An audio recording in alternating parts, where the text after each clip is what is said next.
तो चलिए स्टार्ट करते हैं गॉस थ्योरम और उसकी applications, right. We have done the applications of Gauss theorem, कुछ कर लिए हमने। तो जो बचा हुआ पार्ट है कोशिश करते हैं आज से फिनिश अप करते हैं। सबसे पहले तो गॉस थ्योरम क्या थी? गॉस थ्योरम के according E dot ds was equal to charge enclosed upon epsilon naught. E dot ds over closed surface is equal to charge enclosed upon epsilon naught। ये हमारी गॉस थ्योरम थी, जिसमें जो left hand side है, left hand side वो electric flux है। ध्यान रहे this is electric flux linked with close surface only, right. क्योंकि आज इसके ऊपर वर्कआउट करना है तो इसीलिए ध्यान से समझ लें, ये क्लोज सरफेस का इलेक्ट्रिक फ्लक्स है, जिसमें आपको बताया गया कि ये जो इलेक्ट्रिक फील्ड है ये क्लोज सरफेस के ऊपर electric field, resultant electric field, which may be contributed by the inside charges as well as outside charges। और राइट हैंड साइड में जो Q enclosed लिखा हुआ है, चार्ज enclosed कौन सा चार्ज है? It is only and only the charge enclosed by the surface। कारण क्या है? बाहर वाला चार्ज क्यों नहीं लिखते? कोई बताएगा मुझे? बाहर वाला चार्ज क्यों यूज नहीं करते? Anyone? Why do we consider only the enclosed charge? अरे क्योंकि जो आउटसाइड चार्ज होता है उसकी वजह से जितनी फील्ड लाइंस एंटर करेंगी उतनी ही निकल जाएंगी बाहर। हाँ, आउटसाइड चार्ज की वजह से फ्लक्स हमेशा जीरो हो जाएगा। तो यहाँ पे जो टोटल फ्लक्स क्रिएट हुआ है उसमें आउटसाइड चार्ज का फ्लक्स तो जीरो हो गया। तो ये फ्लक्स सारे का सारा सिर्फ और सिर्फ किसके कंट्रीब्यूशन की वजह से कम होगा? इनसाइड चार्ज की वजह से। तो इसीलिए इसमें सिर्फ Q एनक्लोज्ड यूज किया जाता है, राइट। आई होप क्लियर हुआ आप सभी को, ठीक है। अब इसके बाद लाइन ऑफ चार्ज का जो रिजल्ट आया था, किसी को याद है? लाइन ऑफ चार्ज का, infinite line of charge at a distance r, it was lambda upon 2 pi epsilon not r, जिसे कि मैंने लिख के निकाला है 2k लैम्डा बाय r, ठीक है ना। ये इनफाइनाइट के लिए था। जब इसे मैंने सेमी इनफाइनाइट की फॉर्म में अंडरस्टैंड करवाया, ध्यान दें सेमी इनफाइनाइट का मतलब it is from infinity to this point और इसके आसपास यहां कोई पॉइंट है। तो अगर ये पॉजिटिवली चार्ज है, तो इसकी वजह से इधर और इधर दोनों तरफ k लैम्डा बाय r आ जाता है। दोनों तरफ कितना आ जाता है? k lambda by r। और ओवरऑल रिजल्टेंट देखते हैं तो इधर बन जाता है which is √2 times k lambda by r। ये आपको मैंने उस दिन अच्छे से समझा दिया। फिर आपको बताया था कि अगर नेगेटिव चार्ज होगा तो क्या करेंगे? नेगेटिव चार्ज होगा तो अंदर की तरफ आ जाएगा, वो रिजल्टेंट इधर बनेगा। फिर ऊपर पॉजिटिव नीचे नेगेटिव लेके इस तरह के क्वेश्चन मैंने आपको करवा दिए थे, ठीक है। जो जो फाइनाइट लाइन ऑफ चार्ज का क्वेश्चन करना है वो मुझे आपको डेरिवेशन करवानी पड़ेगी, वो इंटीग्रेशन बेस्ड क्वेश्चन है, अलग से करवाऊंगा जब गॉस थ्योरम फिनिश हो जाएगी उसके बाद। और जो थर्ड हमने किया था that was due to thin sheet of charge. कर लिया था ना थिन शीट? सिग्मा अपॉन करेगा सर। हाँ जी। तो उसका रिजल्ट आया था सिग्मा अपॉन 2 एप्सिलॉन। वो भी बना देता हूं, देखते हैं। दैट वाज कि आपने थिन शीट कंसीडर करी। इस थिन शीट की सरफेस चार्ज डेंसिटी सिग्मा है और यहां से कुछ डिस्टेंस के ऊपर आपको इलेक्ट्रिक फील्ड फाइंड आउट करनी है। तो आप सिलिंड्रिकल गॉसियन सरफेस बना लो इधर ऐसे। तो जो सिलिंड्रिकल गॉसियन सरफेस है, इलेक्ट्रिक फील्ड इसके परपेंडिकुलर आ जाती है। अब ये इलेक्ट्रिक फील्ड परपेंडिकुलर है, एरिया एनक्लोज कितना बताया था हमने? a, area enclose is a। तो in that case charge enclose sigma a बन गया था। अगर किसी ने मिस किया तो साथ साथ ध्यान से समझे, सिग्मा था charge per unit area. Unit area का चार्ज सिग्मा है तो a एरिया पे कितना चार्ज होगा? Sigma into a। अब यहाँ पे a एरिया है और फ्लक्स बन गया E इंटू a यहाँ पर और E इंटू a यहाँ पर। तो जिसकी वजह से जो टोटल फ्लक्स बन गया था वो 2EA बन गया था।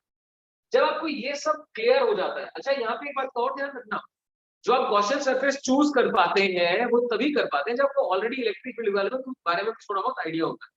जैसे प्लेन शीट है, प्लेन दीवार है, दीवार की वजह से ऐसे बाहर की तरफ है तो ये ऐसे बाहर की तरफ जाएगी, तो इस सरफेस पे तो परपेंडिकुलर हो गई, ये आ गया। ये जो कर्व सरफेस होता है उसके पैरेलल हो गई तो फ्लक्स जीरो हो गया। तो जब ये आइडिया था तभी मैं यहाँ पे सिलेंडर यूज कर पाया, ठीक है। Now according to Gauss theorem E dot ds यानी टोटल फ्लक्स जो आएगा that is equal to charge enclosed upon epsilon naught, right. इसे जब लिखते हो तो ये कितना बन जाता है EA plus EA that is 2EA that is sigma A by epsilon not. जैसे मैं कर रहा हूं ना, आपकी रिवीजन घर पे ऐसे होनी चाहिए। जब टेस्ट के लिए प्रिपेयर करेंगे, अब गॉस थ्योरम का टेस्ट रखूंगा 2-3 दिन में, तो वो अपना ढंग से अभी से प्रिपेयर करना शुरू कर दो। बाद में कहना कि सर 2-3 दिन पहले बताया। गॉस थ्योरम का टेस्ट जैसे ही गॉस थ्योरम खत्म होगी तो 2 से 3 दिन के अंदर हो जाएगा। देखिए A से A कैंसिल आउट हो गया तो E कितना बना, E बना सिग्मा अपॉन 2 एप्सिलॉन नॉट। यहाँ पे क्लियर करें, यहाँ पे आप अच्छे से क्लियर करें। आनंद से पूछ सकते हो।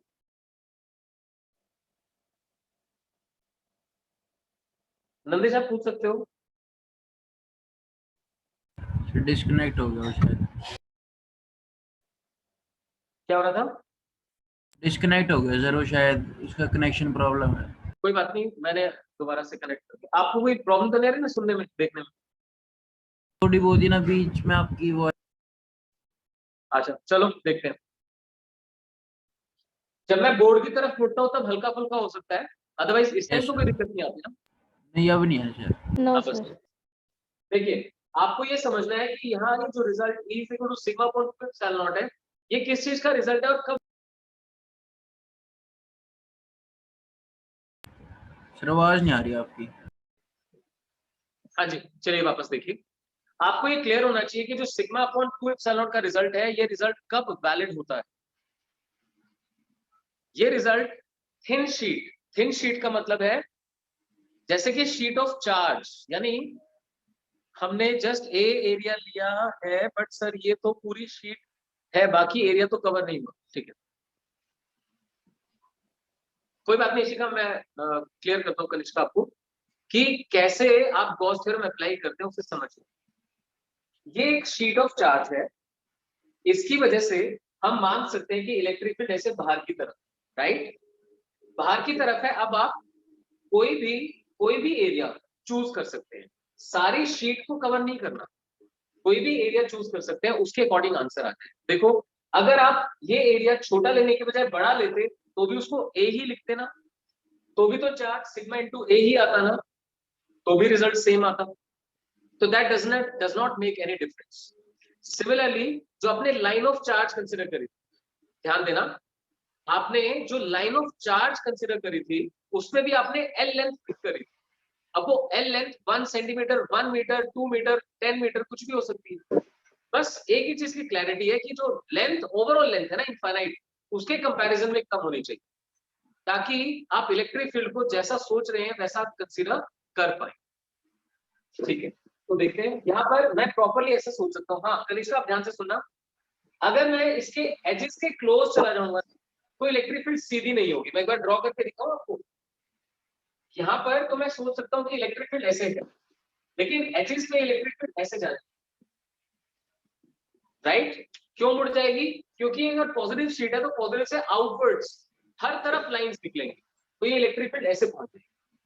तो इसीलिए मैंने इसके मिडिल में एरिया चूज किया जहां पर हम इलेक्ट्रिक फील्ड को यूनिफॉर्म और स्ट्रेट काउंट कर सकते। ठीक है सो इनफाइनाइट बोलते ही उसको है जिसके एंड का पता ही ना हो। That is why we are not worried about this kind of effects. ठीक है गुड क्वेश्चन। अब वापस आते हैं, मैं क्या बोल रहा हूं, जैसे आपकी कॉपी का पेपर है, मान लो वो पेपर बना ही चार्ज से, that becomes a thin sheet of charge. Copy का पेपर बना ही चार्ज से है तो that is thin sheet of charge. उसकी वजह से इधर भी इलेक्ट्रिक फील्ड होगी और इधर भी इलेक्ट्रिक फील्ड होगी, दोनों तरफ इलेक्ट्रिक, तो वो हमने यूज करा। लेकिन जैसे ही ये कंडक्टिंग शीट बोलते हैं, ध्यान से सुनना, कैसी शीट? Conducting sheet. तो बच्चों कंडक्टिंग शीट के दो फेस डिफाइन करने पड़ते हैं। जैसे मेरा हाथ है, देखो इसका ये वाला पार्ट और ये पीछे वाला पार्ट, दोनों। अब कंडक्टर को जब चार्ज प्रोवाइड करोगे तो वो तो उसके सारे सरफेस पे डिस्ट्रीब्यूट हो जाएगा, यानी आपको यहाँ भी सरफेस चार्ज डेंसिटी मिलेगी और यहाँ भी सरफेस चार्ज डेंसिटी मिलेगी, दोनों तरफ सरफेस चार्ज डेंसिटी होगी। ठीक है तो उसमें डिफरेंस क्या है, लिखे अपनी कॉपी में, लिखे in case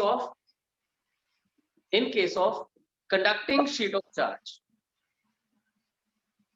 in case of conducting sheet of charge. ठीक है उसके नीचे लिख दीजिए लिखिए, चार्ज इज प्रेजेंट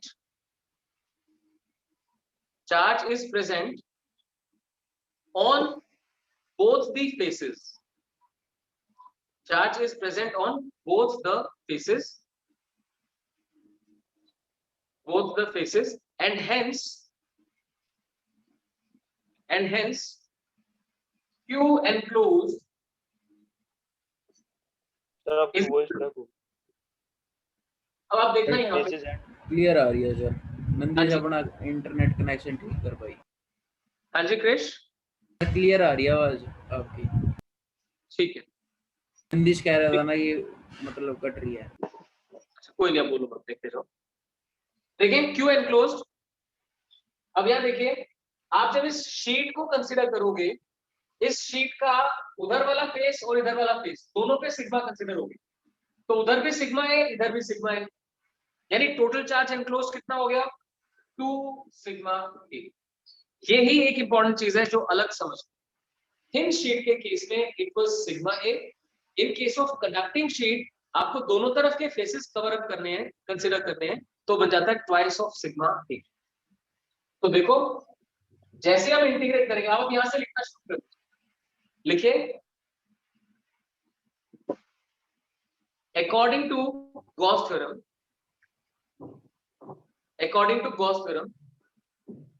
ये कंप्लीट करें, E dot ds over closed surface is equal to charge enclosed upon epsilon naught। लिखते जाए प्लीज साथ साथ।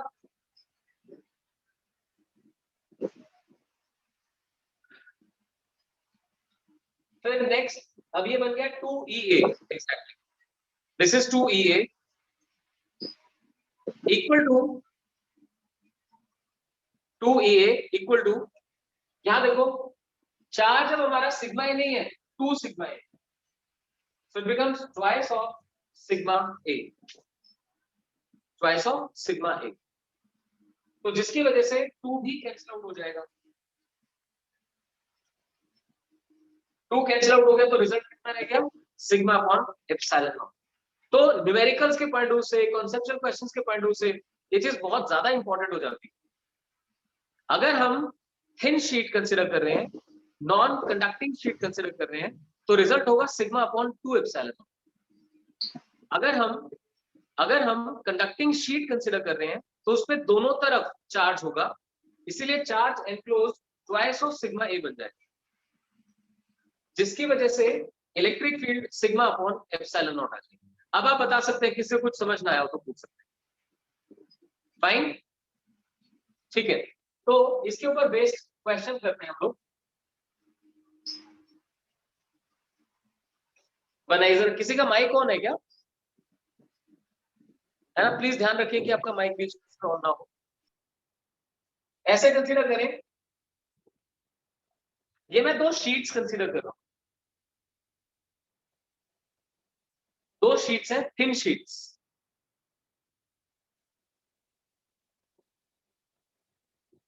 थिन शीट्स ऑफ चार्ज, इसके ऊपर प्लस सिग्मा, इसके ऊपर भी प्लस, दोनों के ऊपर plus sigma surface charge density.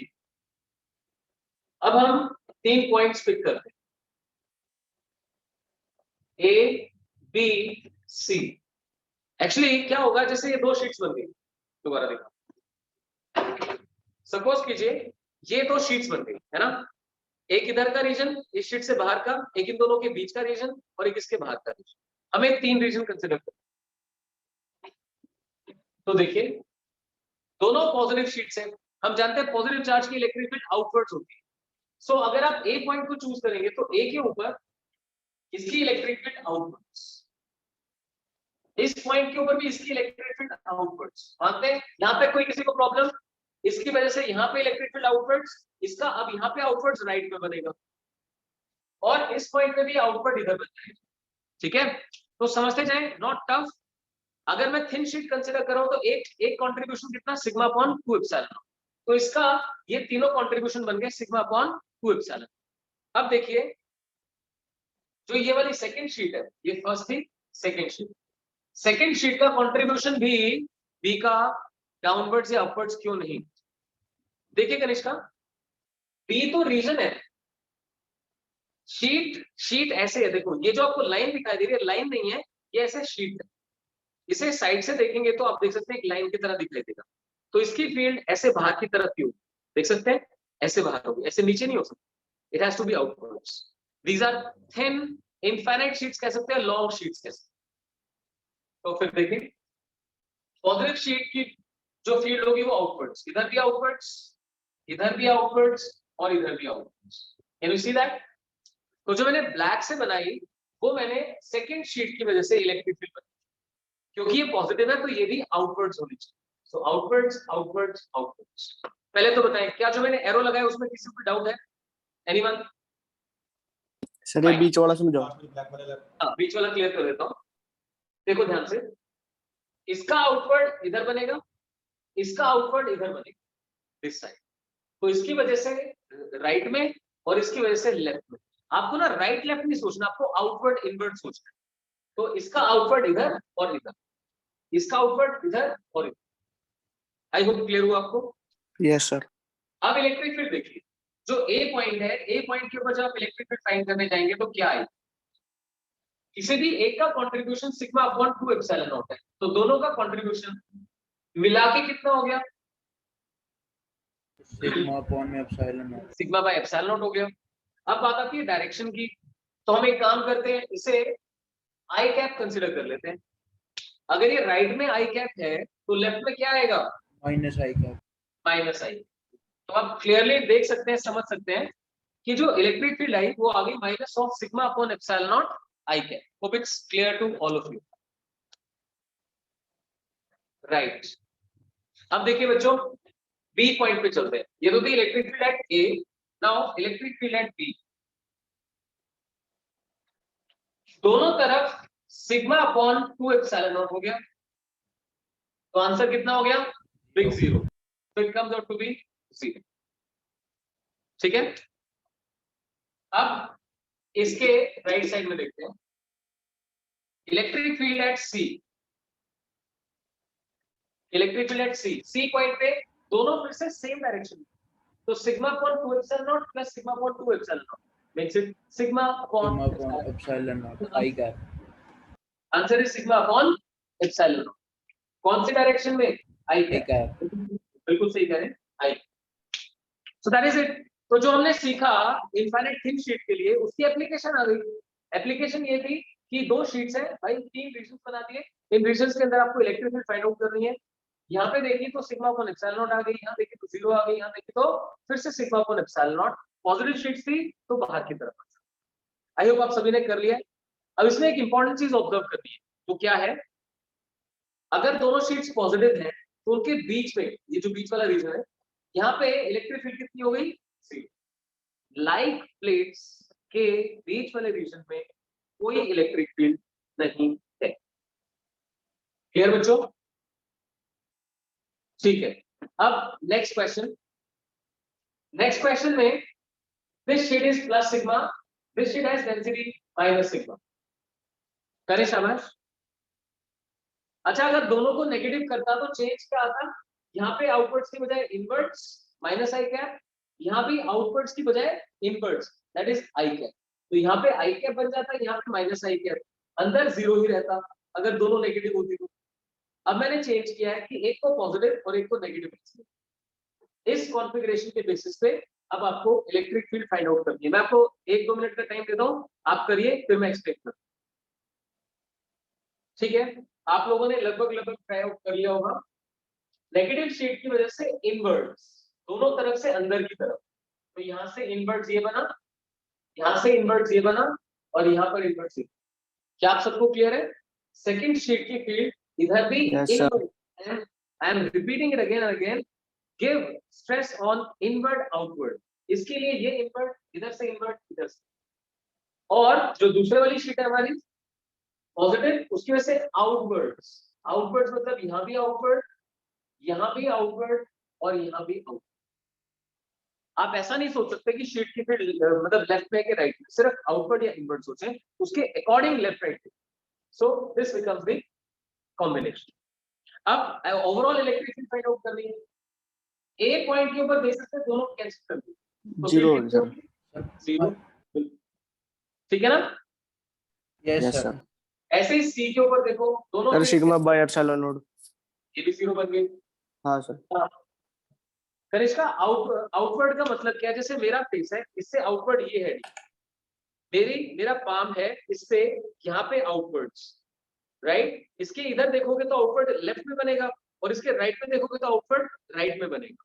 तो देखो पॉजिटिव शीट थी, इससे आउटवर्ड इधर और आउटवर्ड इधर, तो मैंने ग्रीन से शो किया।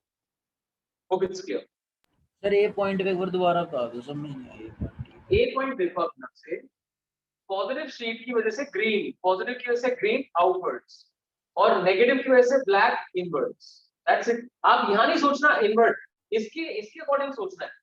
इसके लिए इनवर्ड है इसकी तरफ, इनवर्ड का मतलब होता है उसकी तरफ, आउटवर्ड का मतलब होता है उससे दूर की तरफ। आप सब जानते हैं कि पॉजिटिव चार्ज की फील्ड हमेशा आउटवर्ड होती है और नेगेटिव चार्ज की फील्ड हमेशा इनवर्ड्स होती है। इनवर्ट्स। तो भाई शीट्स के लिए भाई पॉजिटिव शीट की आउटवर्ड्स है, देखो ग्रीन आउटवर्ड्स, इधर आउटवर्ड्स, इधर आउटवर्ड, इसके रिस्पेक्ट में आउटवर्ड, और नेगेटिव के लिए इनवर्ट्स, इसका इनवर्ट ऐसे बनता है दोनों तरफ से, अंदर की तरफ। तो इधर से भी इनवर्ट, इधर से भी इनवर्ट, इधर से भी। आई होप अब तो क्लियर हो गया। यस सर आ गए। ठीक है, अब देखिए ईबी, यहाँ पे तो दोनों ऐड हो गए, तो यस रिजल्ट सर। बन गया sigma by epsilon naught. Sigma upon epsilon naught I cap. I cap. I cap, बहुत बढ़िया फिनिश, शाबाश। So it becomes sigma upon epsilon naught I cap. तो देखो मेजर चीज क्या है समझने वाली, अगर दोनों शीट्स पॉजिटिव थी या दोनों शीट्स नेगेटिव थी, तो उनके बीच के रीजन में फील्ड कितनी थी? 0। लेकिन अगर एक पॉजिटिव है एक नेगेटिव है, तो बाहर कोई फील्ड नहीं है। आप अगर चाहते हो कि आप जिस कमरे में बैठे हो सिर्फ उसके अंदर ही इलेक्ट्रिक फील्ड बने, बाहर ना बने, तो एक दीवार को पॉजिटिव कर दो, एक दीवार को नेगेटिव कर दो। तो एक पॉजिटिव एक नेगेटिव, तो अंदर ही इलेक्ट्रिक फील्ड रहेगी, बाहर नहीं जाएगी। तो ये एक बहुत ही इंपॉर्टेंट कॉन्सेप्ट है। वंश देखो बीच वाले पार्ट में, ये वाली शीट पॉजिटिव है, ठीक है, पॉजिटिव की वजह से आउटवर्ड्स, आउट मतलब बाहर, इसकी वजह से बाहर की तरफ, जो हमने ग्रीन से शो किया। ये है नेगेटिव, देख पा रहे हैं? नेगेटिव, नेगेटिव की वजह से इनवर्ड्स, इनवर्ड्स मतलब उसकी तरफ, उसकी तरफ। तो दोनों की वजह से फील्ड एक ही तरफ आ गई, इसीलिए आपने ऐड कर दिया और सिग्मा अपॉन एप्सिलॉन। क्लियर हो गया? तो ये जो कॉन्सेप्ट है इसे यूज किया जाता है ऐसे डिवाइस बनाने में जो अपने अंदर एनर्जी स्टोर करके रखते हैं। क्योंकि सोचो एक प्लेट पॉजिटिव एक नेगेटिव, तो बीच में क्या आ गई? इलेक्ट्रिक फील्ड, उसके अंदर एनर्जी होगी। Will talk about this later on जब कैपेसिटर करेंगे। ठीक है बच्चों, चलिए फाइन। अब मैं इसका जनरल रिजल्ट लगाता हूं जो आप मुझे फटाफट से करके बता देंगे। एक शीट के ऊपर सिग्मा 1, दूसरी शीट के ऊपर सिग्मा 2, दोनों पॉजिटिव, ठीक है, सिग्मा 1 एंड सिग्मा 2। आप मान सकते हैं sigma 1 is greater than sigma 2। उसके बेसिस पे तीनों जगह आंसर कीजिए, A B and C. Sigma 1 is greater than sigma 2, i cap उधर है माइनस आई कैप इधर है। आप लोग अपना आंसर कर दीजिए, ठीक है। आई होप आप लोग एक बार ट्राई कर चुके होंगे। सिग्मा 2 भी पॉजिटिव है, तो देखो आउटवर्ड का मतलब समझ चुके हैं, इससे दूर की तरफ, इससे दूर की तरफ, इससे दूर की तरफ, इस प्लेट से दूर की तरफ, ऐसे। ये बन गई electric field due to sigma 2। अब सिग्मा 1 बना रहा हूं, ठीक है आरती, वेरी गुड। ये भी पॉजिटिव है, इसकी वजह से दूर, इसकी वजह से दूर, और इसकी वजह से, ठीक है ना? इससे दूर, दूर, आउटवर्ड मतलब दूर, इनवर्ड मतलब इसकी तरफ, ठीक है। अब देखिए ई ए जब लिखेंगे, ये वाले डायरेक्शन में आई कैप डिफाइन करो, ये आई कैप है तो इधर माइनस आई, देख सकते हैं माइनस आई कैप में चला था। Sigma 1 upon 2 epsilon naught plus sigma 2 upon 2 epsilon, right? और कौन से डायरेक्शन में? माइनस आई कैप, सभी देख सकते हैं, negative minus i cap, sigma 1 upon 2 epsilon naught, sigma 2 upon 2 epsilon. तो आपको मेन दो चीजें देखनी होती है, magnitude and direction. Looking at the magnitude, it is sigma 1 upon 2 epsilon naught, sigma 2 upon 2 epsilon naught, and looking at the direction, it's minus I cap. So that is it. ठीक है? आप ये कह सकते हैं सर 1/2 एप्सिलॉन रो common निकाल लेंगे तो सिग्मा 1 प्लस सिग्मा 2 आ जाएगा। अब बीच वाले रीजन को देखते हैं। बी के ऊपर अगर आप लिखने जाए आप देख सकते हैं ऑपोजिट है ना, सिग्मा 1 का कंट्रीब्यूशन ये है सिग्मा 1/2 एप्सिलॉन और ये सिग्मा 2/2 एप्सिलॉन है। तो मैंने सिग्मा 1 को बड़ा इसलिए बताया था ताकि यहाँ पे आप प्रॉपर्ली डिसीजन करके और डायरेक्शन बता सकते। It will be sigma 1 minus sigma 2/2 epsilon. हाँ और डायरेक्शन कौन सा आई बहुत बढ़िया डायरेक्शन है। So it's sigma 1 minus sigma 2/2 epsilon naught in i. ठीक है। E at C sigma 1 plus sigma 2 upon epsilon naught sigma 1 plus sigma 2 upon 2 epsilon naught I cap कौन सी डायरेक्शन में आई cap okay very good come down to be. I hope everyone can see and understand. ये i cap ये minus i cap ये भी i cap क्योंकि sigma 1 sigma 2 से बड़ा था। बाय चांस सिग्मा 2 बड़ा होता तो आंसर लेफ्ट क्या आता तब मैं लिखता सिग्मा 2 माइनस सिग्मा 1 और कौन से डायरेक्शन में minus. That's okay. Hope it's clear to all of you. Yes sir. और ध्यान रखना साथ साथ लिखते जाना बनाते जाना। संयम बी के लिए संयम बी पे देखो ध्यान से बच्चे एक ही चीज परेशान करती है इसमें कि अगर आप आउटवर्ड या इनवर्ड को ठीक से नहीं समझ रहे हो। आउटवर्ड है आपसे दूर की तरफ इनवर्ड है आपकी तरफ। सिग्मा 1 की वजह से आउटवर्ड बना राइट में तो ये ग्रीन वाला शो ठीक है और सिग्मा 2 है इसकी वजह से आउटवर्ड कहां बनेगा अभी दूर की तरफ ये ब्लैक बनेगा। तो sigma 1/2 epsilon naught sigma 2/2 epsilon दोनों ऑपोजिट हो गए ना। दोनों ऑपोजिट हो गए इसलिए माइनस साइन आ। तो वंश आप भी ध्यान से देख लो ये इससे बड़ा है क्योंकि सिग्मा 1 सिग्मा 2 से बड़ा है इसलिए सेपरेट किया। तो ये डायरेक्शन कौन सी डायरेक्शन आ गई वही जो सिग्मा 1 की वजह से यानी राइट में और वो कौन सी है आई कैप इसलिए अपने साथ में आई कैप। अब तो क्लियर है आई कैप क्यों आ रहा है। ठीक है Yes, sir. आगे बढ़ते हैं। अब थोड़ा सा एक इंटरेस्टिंग पार्ट करवाता हूं जिसको आपको देख के करने में मजा है। ठीक है पहले पिक करता हूं एक एनसीईआरटी बेस्ड क्वेश्चन। लिखिए जरा a square sheet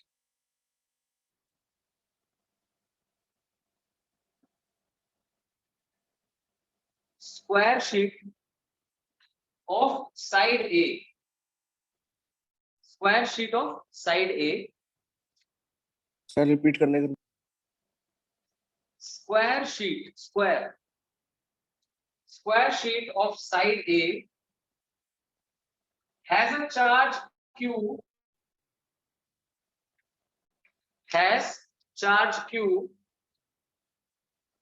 at a height A/2 above its center. Square sheet of side A has a charge Q at height A/2 above its center. ठीक है calculate electric flux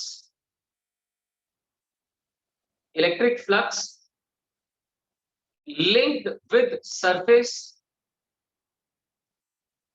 due to charge.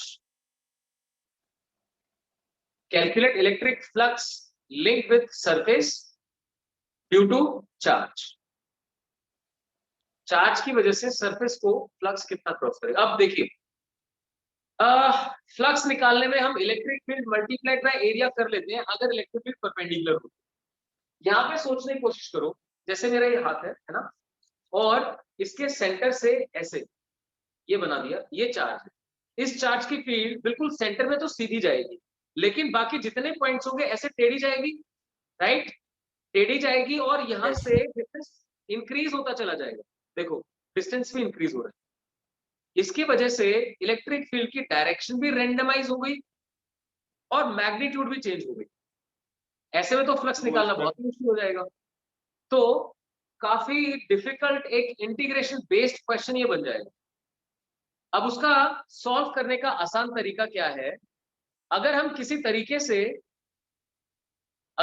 तरीके से इसे Gaussian surface की form में convert कर लें, Gauss theorem apply कर लें, तो बहुत ही आसान है, flux is equal to charge upon epsilon, ये करेंगे। आरती आपको कुछ पूछना है?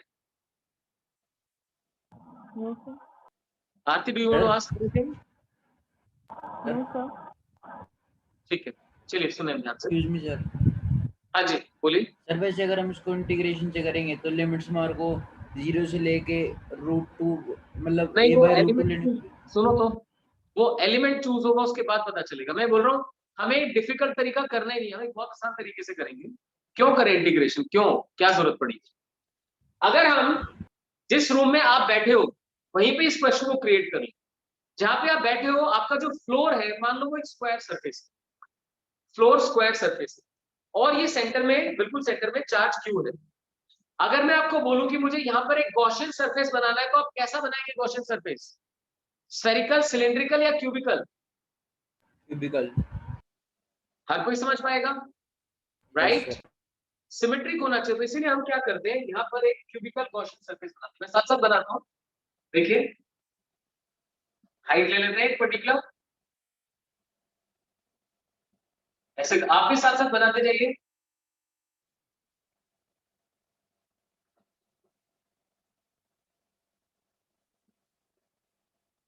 देख पा रहे हैं, एक क्यूब बना दिया मैंने। इस क्यूब के एग्जैक्टली सेंटर में चार्ज क्यूब है। मैं इसे रेड से कर देता हूं ताकि थोड़ा सा डिफरेंशिएट हो जाए। हाइट a/2 है और ये वाला चार्ज क्यूब है। अब आप आराम से देख सकते हैं, ये क्यूबिकल सरफेस बन गया, जिसका जो फ्लोर है वो स्क्वायर रह गया, और चार्ज क्यू एग्जैक्टली सेंटर में। इस चार्ज क्यू की वजह से पूरे गॉसियन सरफेस को कितना फ्लक्स क्रॉस करेगा, बोल के बताएं।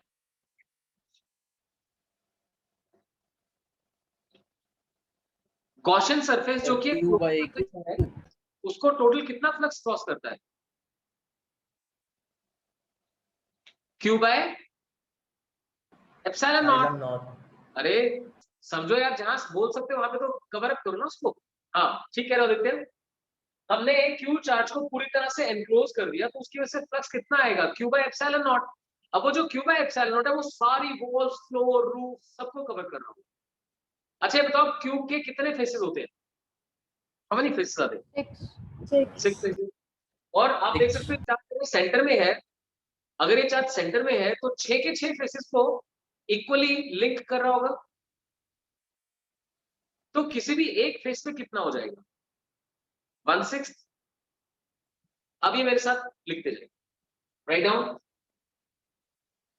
लिखिए।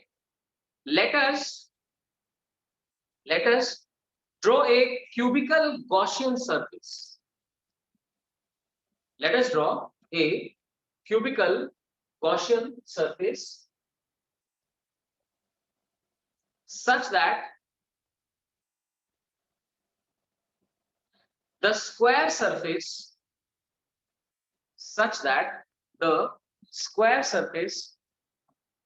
forms its base,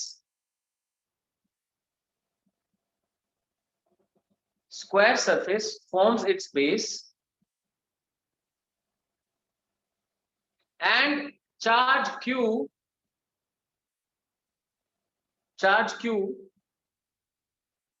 lies exactly at center. Charge q lies exactly at center.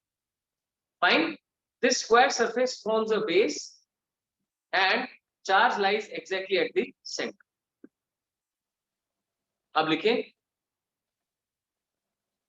total electric flux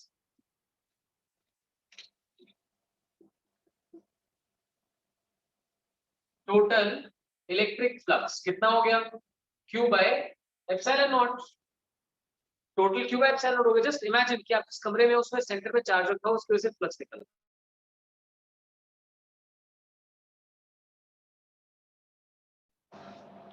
ठीक है, अब समझिए इसके 6 फेसेस हैं, तो किसी भी एक फेस को कितना फ्लक्स क्रॉस करेगा? 1/6। लिख दीजिए, हाँ लिखिए। This is equally divided on 6 faces. This is equally divided on 6 faces. हो गया? नेक्स्ट लाइन में so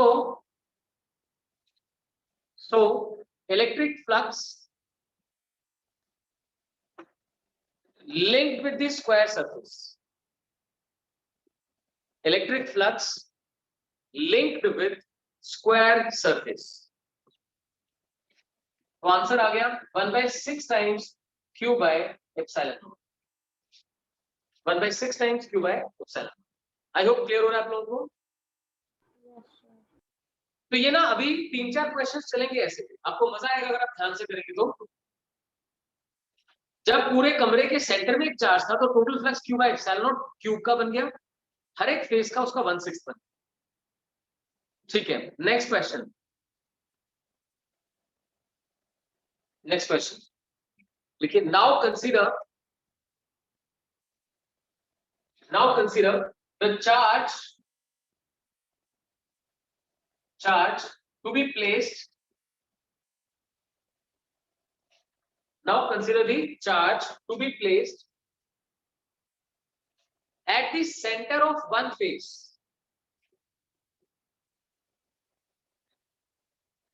To be placed at the center of one face.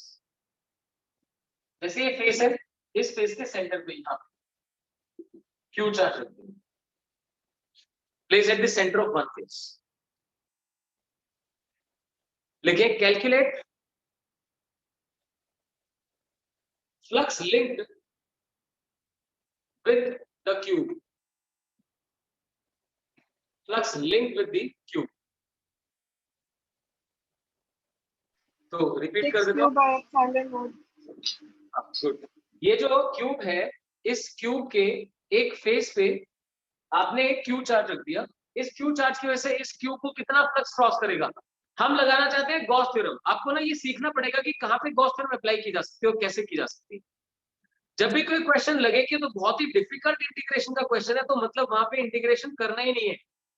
वो क्वेश्चन किससे होगा? गॉस थ्योरम से। अब गॉस थ्योरम लगाने के लिए क्लोज सरफेस चाहिए। क्लोज सरफेस कैसे बनाया जाए? मतलब चार्ज एनक्लोज हो जाना चाहिए पूरी तरह से। एक और क्यूब लगा देंगे आगे। हाँ, वेरी गुड। एक और क्यूब लगा देंगे, मैं बना के दिखाता हूँ आपको। हम क्या करेंगे, यहां से आगे ऐसे करके, शाबाश वंश, बहुत बढ़िया। यहां से आगे ऐसे करके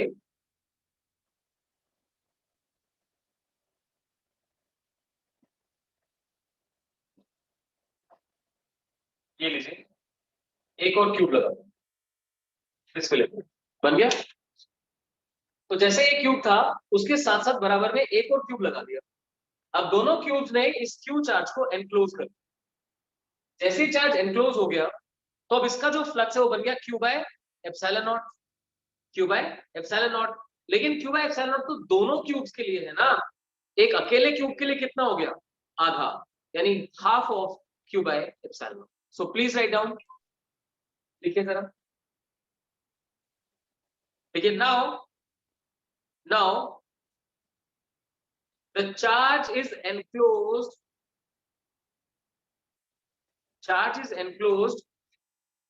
by 2 cubes.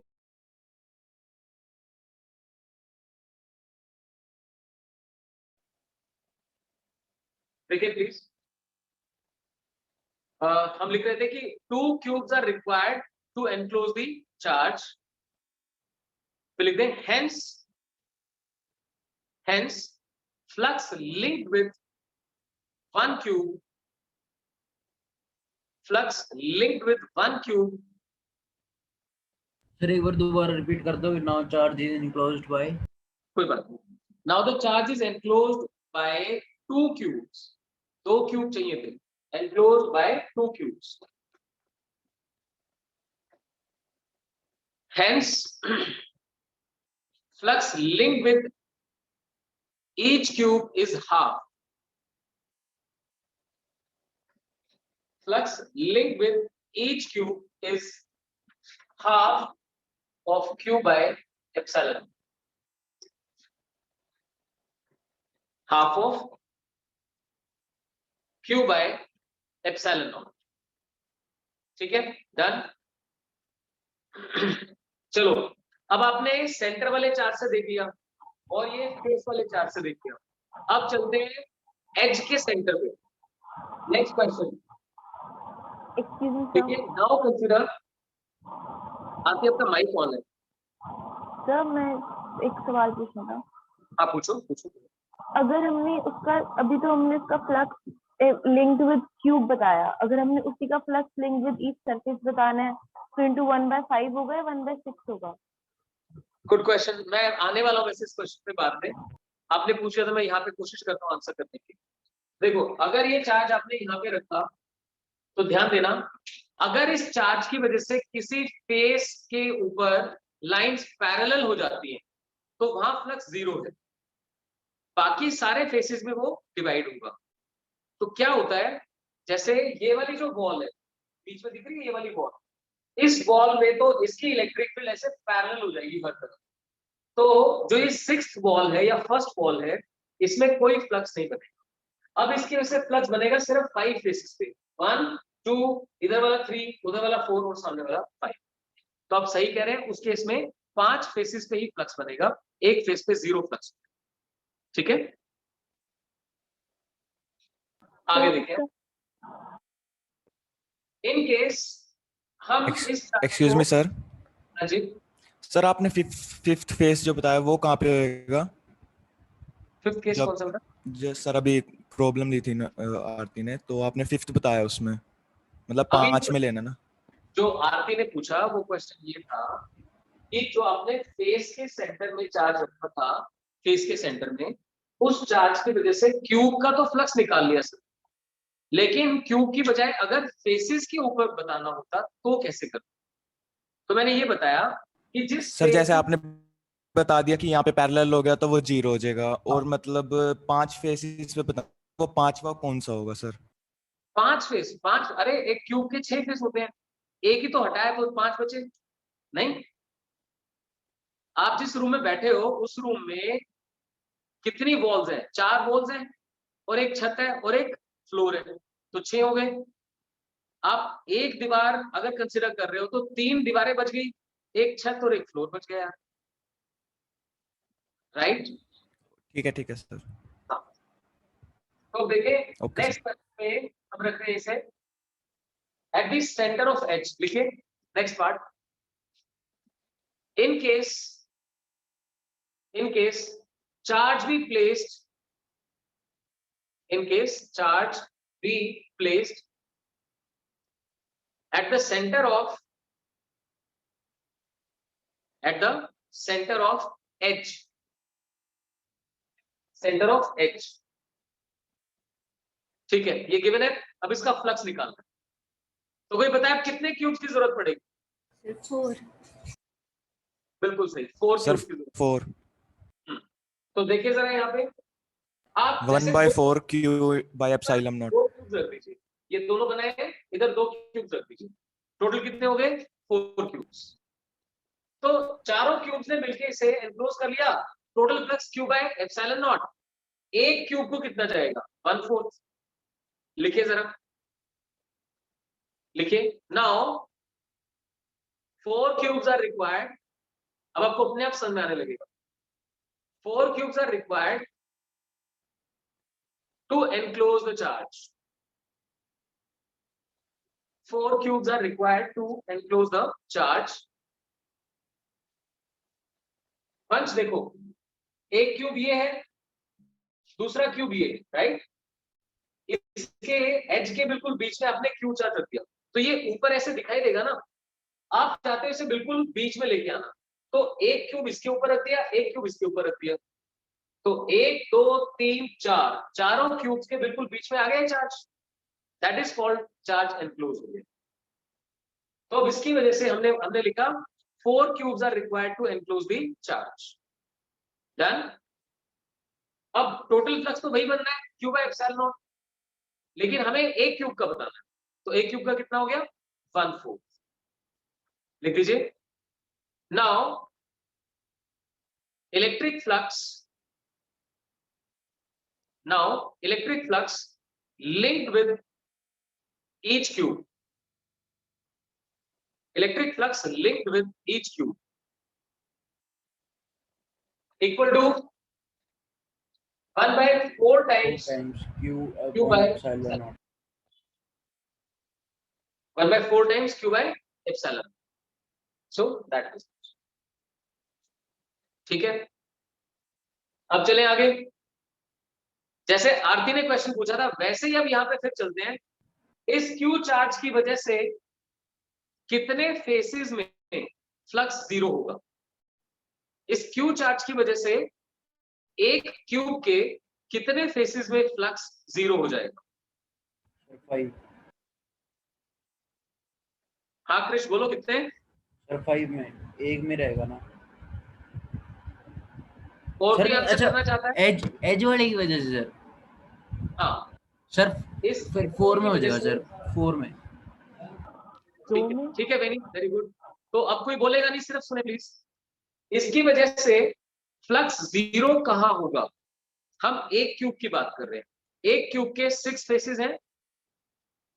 अब इसकी इलेक्ट्रिक फील्ड ऊपर वाले फेस में भी पैरेलल जाएगी और ये जो इधर वाला फेस है इसमें भी पैरेलल आएगी। तो चार्ज जोन से फेस से अटैच्ड है, दो फेसेस से अटैच्ड है एक क्यूब के, ऊपर वाला और ये। इसीलिए इस फेस और इस फेस, मैं फेस को प्रॉपर्ली बना के दिखाता हूं। ये देखिए, ये वाला फेस और ये वाला फेस, देख सकते हैं? इन दोनों फेसेस में इस चार्ज की जो फील्ड होगी वो पैरेलल टू द सरफेस आ जाएगी, जिसकी वजह से फ्लक्स जीरो हो जाएगा। बचे कितने फेस? 4। तो इसकी वजह से if the charge touches any plane surface, yes exactly कह सकते हो परीक्षित, क्योंकि उस फेस के अंदर लाइनें सीधी अंदर से पास करती है। तो डन है। 2 पे जीरो हो जाएगा और 4 पे बनेगा। जब फेस सेंटर्ड था तो 1 में जीरो था, 5 में बन रहा था। जब एच सेंटर्ड है तो 2 में खत्म हो गया और 4 में बच गया। ठीक है, नेक्स्ट क्वेश्चन लिखिए। Now consider the charge at vertex of the cube. Now consider charge at vertex of the cube. Vertex of the cube. हाँ जी, अब ये इसके कॉर्नर पे है। वर्टेक्स होता है कॉर्नर, कॉर्नर पे आ गया। तो अब कितने क्यूब चाहिए इसे एनक्लोज करने के लिए? 8 बहुत बढ़िया सान्या। अंश आप लोग भी, क्रिश ध्यान से देखो, समझने की कोशिश करो। एक क्यूब यहाँ रखा हुआ है, दूसरा यहाँ रखा हुआ है, देख पा रहे हैं दोनों? अगर ये चार्ज यहाँ वर्टेक्स पे है तो इनके पीछे 2 क्यूब और चाहिए। तो नीचे बेस बन गया, 2 क्यूब आगे 2 क्यूब पीछे। अभी भी वो ऊपर दिखाई दे रहा है, तो उसे कवर करने के लिए इन चारों के ऊपर 4 क्यूब और आ गए। तो अगर मैं टोटल 8 क्यूब रख दूं, 1 2 पीछे 3 4 और नीचे 5 6 7 8 क्यूब, तो ये चार्ज पूरी तरह से इंक्लूड हो जाए। तो लिख दें now total 8 cubes, now total 8 cubes are required. 8 cubes are required to enclose the charge.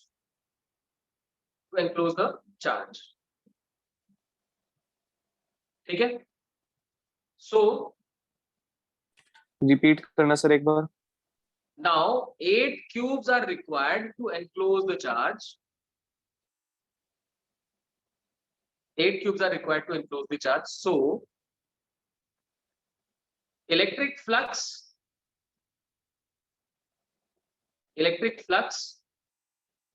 linked with each cube becomes Q by 8 epsilon naught. ठीक है इसी, बहुत बढ़िया। Q by 8 epsilon naught for each cube. Done.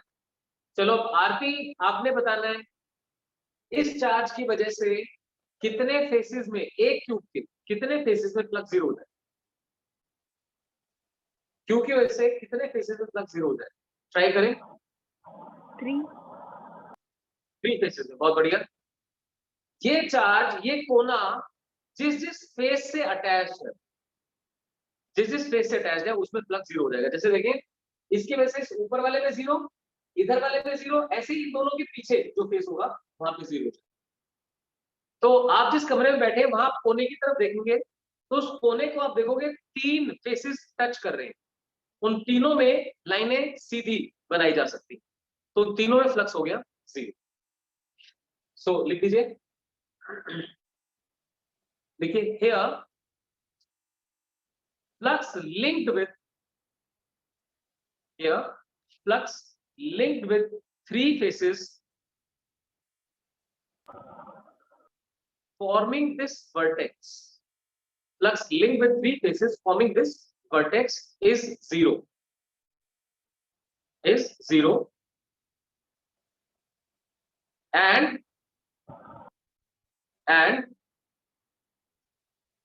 next line में flux linked with each of the other 3 faces. Flux linked with each of the rest 3 faces. हाँ जी, अब जो ये क्यूब का फ्लक्स था ये 3 फेसेस में डिवाइड होगा, तो एक फेस को कितना मिलेगा? 1/3 1/3 of this. That means 1/24 times Q by epsilon.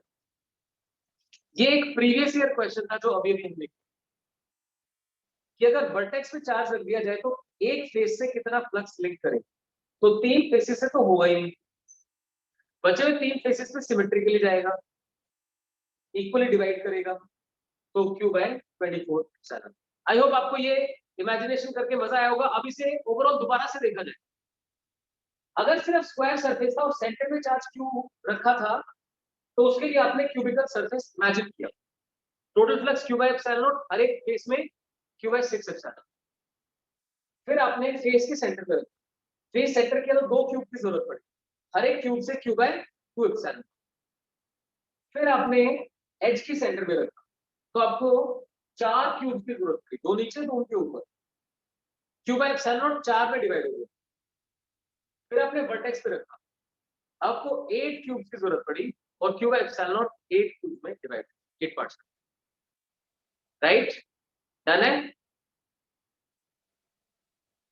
चलो अब नेक्स्ट एक क्वेश्चन आपसे पूछता हूं जो कॉम्पिटिटिव सेंस के लिए।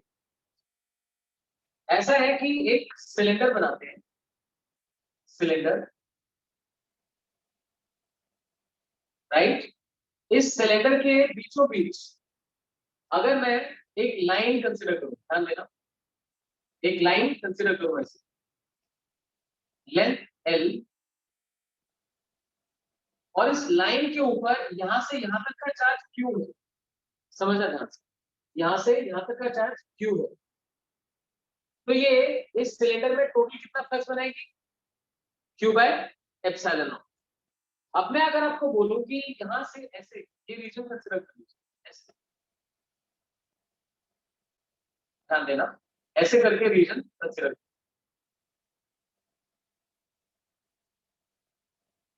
Can you see? ये रीजन आपको एक शीट की फॉर्म में दिखाई देगा,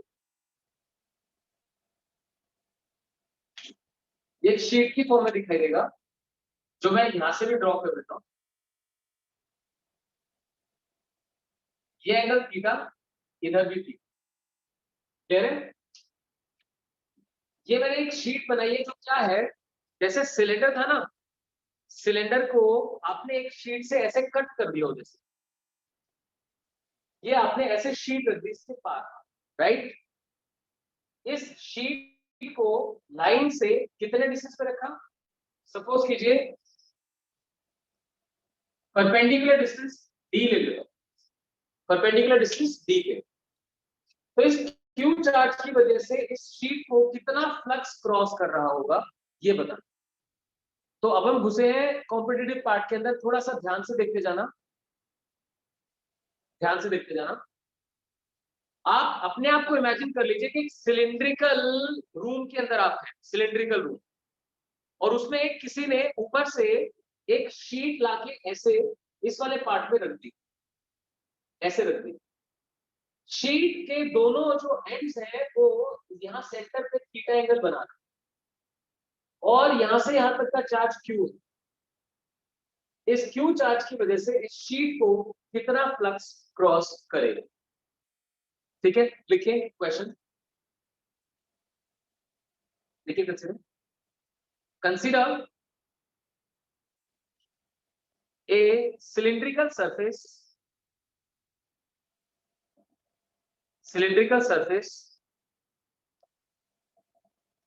of radius r,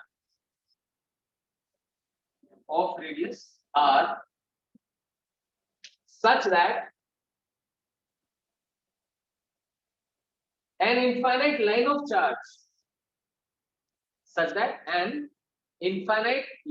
charge is present along its axis. ठीक है, अब लिखिए, now consider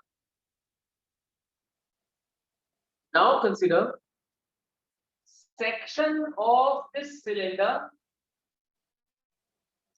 Now consider section of this cylinder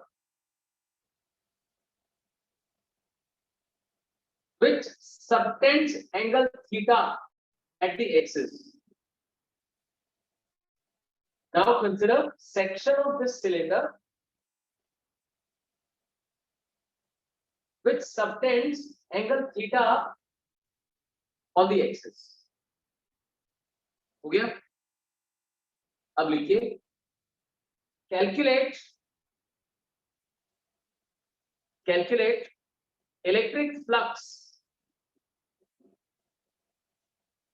linked with this section. Electric flux linked with this section. Right, तो ये करना भी हमने, स्टेटमेंट हमने लिख ली। आप में से कोई आंसर करना चाहता हो तो अभी कर दे।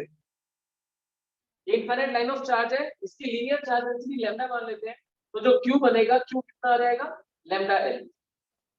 क्यू बन गया लैम्डा एल। इसकी वजह से इस सेक्शन को कितना फ्लक्स क्रॉस करेगा ये बता। एनीवन? आप सोचना चाहे तो 1 मिनट ले सकते हैं। चलिए ऐसे समझिए मेरे साथ, अगर ये लाइन बिल्कुल सेंटर से पास कर रही है और इस सिलिंड्रिकल सरफेस को कंसीडर किया जाए तो इसमें कितना चार्ज एनक्लोज हो गया, Q is equal to lambda L. तो पूरे सिलिंड्रिकल सरफेस को कितना फ्लक्स क्रॉस कर रहा है, Q बाय एप्सिलॉन नॉट, यानी lambda L by epsilon not. मानते हैं? इस पूरे सिलिंड्रिकल सरफेस को कितना फ्लक्स क्रॉस कर रहा है, lambda L by epsilon not. अब यहाँ पे देखना, अगर मैं एक्सिस के अबाउट ही पूरा एंगल मेजर करूं तो पूरा एंगल कितना आ जाएगा, 2 पाई। समझ सकते हैं? एक्सिस से ऐसे देखो, एक्सिस से एक जगह से शुरू करके पूरा घूम के आओगे तो पूरा एंगल कितना बन गया, 2 पाई। और मैं कितने एंगल में पूछ रहा हूं उससे, थीटा एंगल में। हाँ, बाई चांस से थीटा डिग्री में गिवन होता तो मैं 360 कंसीडर कर लेता, ये रेडियन में है तो 2 पाई कर लूंगा। So flux linked in 2 pi angle is this. So this is now flux linked per unit angle. तो थीटा एंगल में कितना होगा? So this was a competitive based question. लिखिए जरा मेरे साथ, लिखिए, total electric flux linked with cylinder. Total electric flux linked with cylinder. लिख सकते हैं, phi is equal to Q by epsilon naught, that is lambda L by epsilon naught. Lambda L by epsilon naught. फिर लिख दीजिए, this flux is linked with a surface. This is linked with a surface which subtends angle 2 pi at the axis. Subtends angle 2 pi at the axis. Axis के ऊपर 2 pi angle subtend होगा। तो लिख दीजिए hence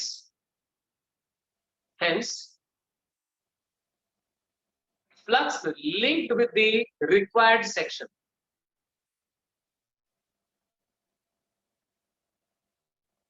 Hence flux linked with required section. Required section.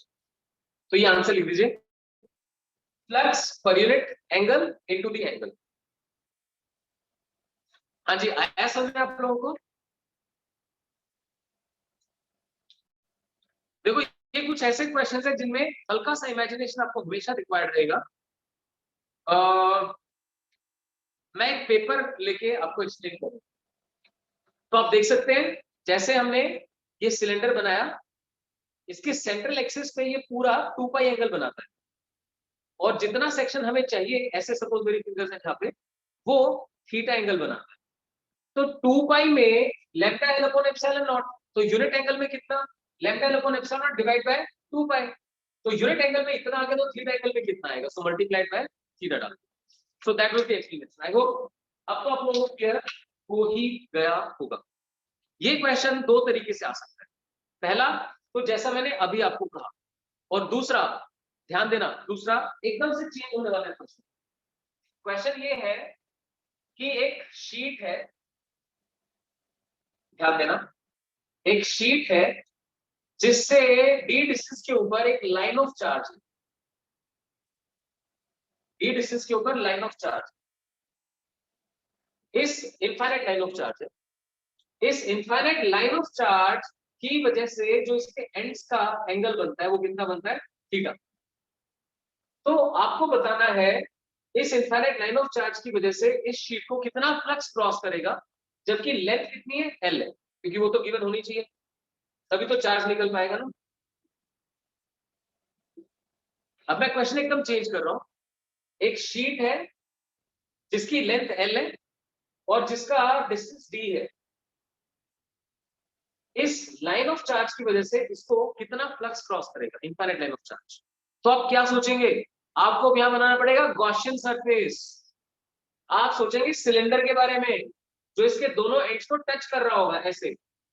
उस पूरे cylindrical surface को कितना flux? Lambda L upon epsilon not. अब वो तो टोटल 2 पाई एंगल में बन गया, हमें कितने में देखना है? थीटा में। सो that is lambda L by epsilon not theta by 2 पाई। आया मजा कुछ? तो ऐसे करके क्वेश्चन। Yes sir. ठीक है, चलिए आज का सबसे मुश्किल क्वेश्चन देखते हैं कौन आंसर करेगा। ये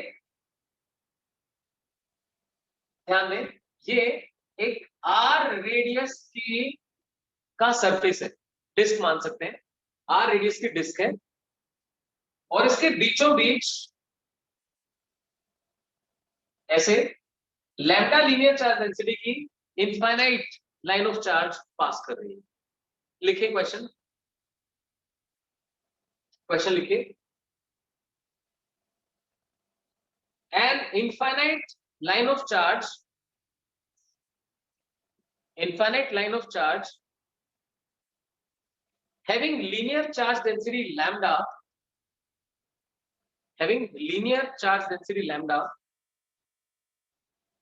passes along the axis, passes along the axis of a circular disk of radius r, passes along the axis of circular disk of radius r. Calculate total electric flux, calculate total electric flux linked with total electric flux linked with this circular disk. Total electric flux linked with this circular disk. Anyone? Come on.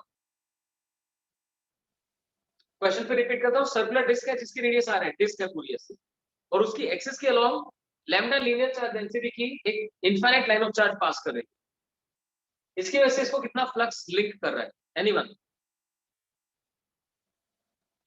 The answer comes out to be 0. Why 0? Because जो infinite line of charge होगी, ध्यान से सुनिए, जो infinite line of charge होगी, इसकी electric field तो इसके अंदर ऐसे करके पास कर जाएगी, देख सकते हैं, ऐसे करके पास कर जाएगी।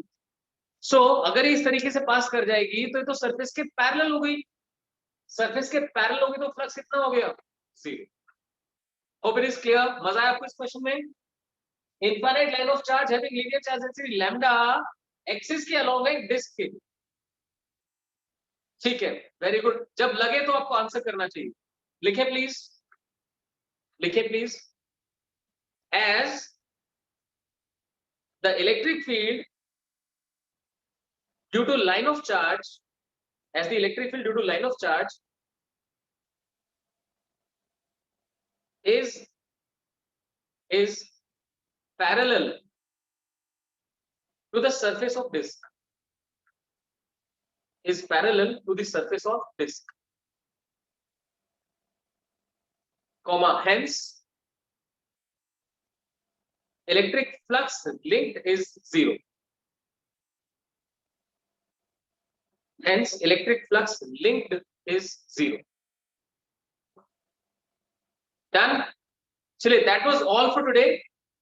आपको थिन शीट और कनेक्टिंग शीट का डिफरेंस समझाया, उनके लिए डिफरेंट रीजन्स में कैसे इलेक्ट्रिक फील्ड फाइंड कर सकते हैं वो क्लियर किया, फिर क्यूब वाले क्वेश्चंस किए, और अल्टीमेटली अब ये 0 फ्लक्स वाला क्वेश्चन।